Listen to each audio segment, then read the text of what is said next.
Ladies and gentlemen, good evening and welcome back to our channel once again. Mount Kenya is under attack.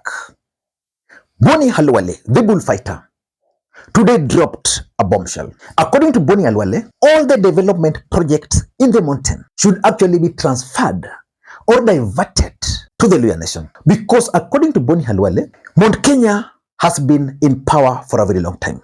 And because Mount Kenya has enjoyed power, the region is developed.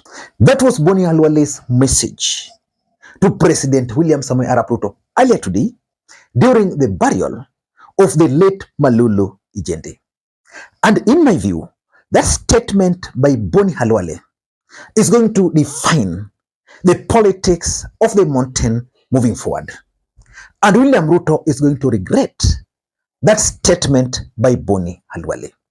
In this video, I want us to understand why that statement by Boni Khalwale is going to impact negatively on William Ruto as far as Mount Kenya politics is concerned. Boni Khalwale used the same occasion to also assure the president that he's going to be re-elected again, because there is a political culture in the Republic of Kenya that no president has ever served one term. And because of that culture, William Ruto is going to be easily re-elected. Listening to Boni Khalwale. Mr. President, I know the political culture of the Republic of Kenya under the new constitution. Na ningependa nikutulize, nisaidie hiyo culture, marafiki zako na wapinzani wako. The political culture of Kenya from 1992 is that a president serves for 10 years, and I don't believe kwamba it is going to be any different in 2027. You will be re-elected. And Your Excellency, kwa sababu I'm speaking from a point of knowledge, I beg you, Your Excellency, vitu viwili tu. 2027, Your Excellency, in keeping with the political culture of Kenya, is not going to be easy. It's going to be tough. You are going to require men who can take a blow and still say, bring it on. Let me ask you this question. Do you think Kenyans will re-elect William Ruto in 2027? Or do you think William Ruto is going to make history as a one-term president? Maybe I need to do a separate video about that Boni Khalwale statement. But for now, let us focus on the attack on Mount Kenya. Because personally, I've studied the mountain very closely. In 2007, Mount Kenya rallied around Mwai Kibaki because they feared that power was going to leave their hands. So they really rallied around Mwai Kibaki to an extent that Mwai Kibaki was sworn in at night just to protect that power from leaving the mountain. And when Mwai Kibaki took over, he ensured that Uhuru Kenyatta succeeded him because they still wanted the mountain to enjoy that power. And of course, because of the constitution, in 2022, Uhuru Kenyatta had no option. He had to leave. He handed over the presidency in the hands of William Ruto. And it was expected that William Ruto was going to work with them and then later on transfer power back to them. But from all indications, that is not going to happen. And because of that, Mount Kenya is currently uniting to protect their interest. And that's why the statement by Boni Khalwale is going to define their politics moving forward. Let us listen in to Boni Khalwale. I want to put a rider. Kwamba for over 60 years, the development model of Kenya is skewed development model is skewed away from Western. As you improve your politics and strengthen, make my politics easy by making sure that you swing the development agenda ikuje Western Kenya so that itoke Central Province where they have everything. Your Excellency, if you do this, it will not be politics. It is because you want to open the economy of Kenya. Opening the economy of Kenya, you have put one straight bullet. Ladies and gentlemen, that is Boni Khalwale. And that statement is going to define the politics of the mountain moving forward. And William Ruto is not going to like that statement. In this video, I want us to analyze that statement. Before we do that, for those who are watching this channel for the first time, please take a second or two, click that subscribe button so that next time we produce a video like this, YouTube will automatically notify you. And to the subscribers, I want to continue thanking you guys for your continued support. Because without that support, this channel cannot be where it is. Ladies and gentlemen, I've been listening to the speeches during the burial of the late Malulu Ijendi. And one thing is very clear, that if William Ruto is not careful, then he's going to go down. Because this sharp thing is not working. And that is the message. I listened to William Ruto trying to defend that SHA.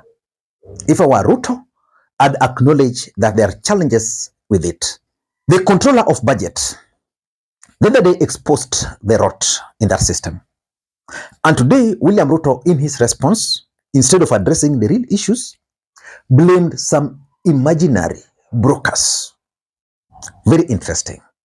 And the senator for Kericho was actually shouted down by the residents of Kakamega before William Ruto spoke. And that was a strong statement. Mimi nataka kuwarai hivi, kabla hujaongea, kabla hujapiga kelele, kabla hujapumbazwa na wanahabari ambao wananiambia katika taifa letu la Kenya, jiandikishe kwanza. Wakati utagojeka, uone kama utalipiwa ama hautalipiwa. Ndiposa sasa ukuje kuongea mbele ya umati.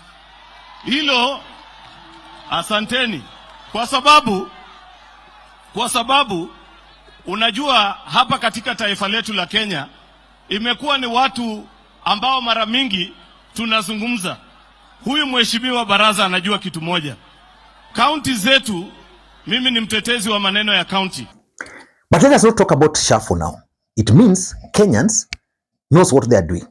In fact, if there's something which should worry William Ruto, is that he's dealing with educated lot who understands what they want, what is expected of them, a well-informed group of people. But let us now get back to Boni Khalwale's statement. Why I strongly believe that that statement is going to define the politics of the mountain moving forward. Number one, that statement by Boni Khalwale is actually going to push the mountain further away from William Ruto. Why? Why would Boni Khalwale suggest that the developments in the mountain should be taken to the Luhya nation? Well, we all know that despite the fact that President Jomo Kenyatta, President Mwai Kibaki, President Uhuru Kenyatta were president, still in the mountain, they are still facing similar challenges just like the rest of the country. Daniel Toroitich arap Moi was the president of the Republic of Kenya for how many years? 24 good years. Just yesterday, in the news, there was a school where pupils are still being taught under a tree. Then you want to tell the mountain that because Uhuru was the president, then they are developed. They are going to unite. They are going to unite. That statement is going to unite them. Number two, there has always been this story that according to William Ruto's strategy, he's crafting a kind of a strategy of 41 versus 1. Assuming you are coming from the mountain, me I come from Nyanza, so assuming you are coming from the mountain, we have 42 tribes and a faction, we have 42 tribes, and one of the political formation is crafting a 41 tribe against you. What would you do? You will decide and rally around your community. That is something which should now worry Ruto and his camp, because that story has been there. Boni Khalwale is saying it, Boni Khalwale is a major player in Kenya Kwanza. He is the majority whip in the Senate.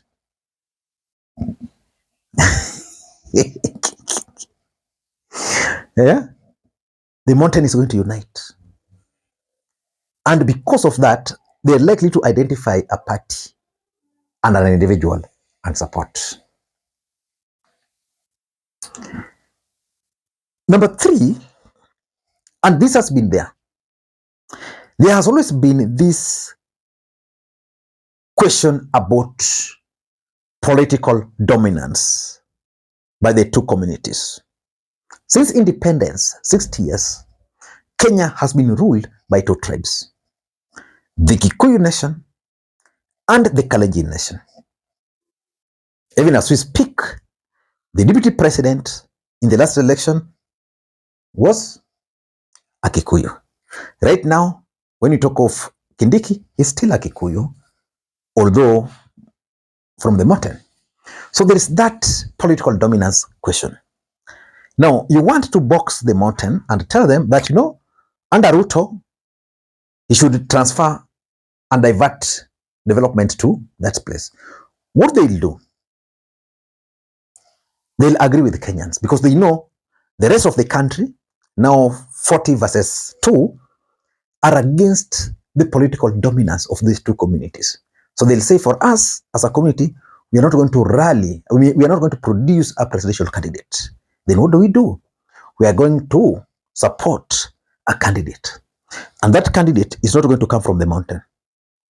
And that is how Mount Kenya might actually vote for Stephen Kalonzo Musyoka or Fred Matiang'i or whoever they'll choose to vote for. And because they have the tyranny of numbers, that decision, because right now, William Ruto, I'm sure, is fighting to get even 20% of the mountain. But this kind of statement will rally them. And that's going to be dangerous for William Ruto and Kenya Kwanza.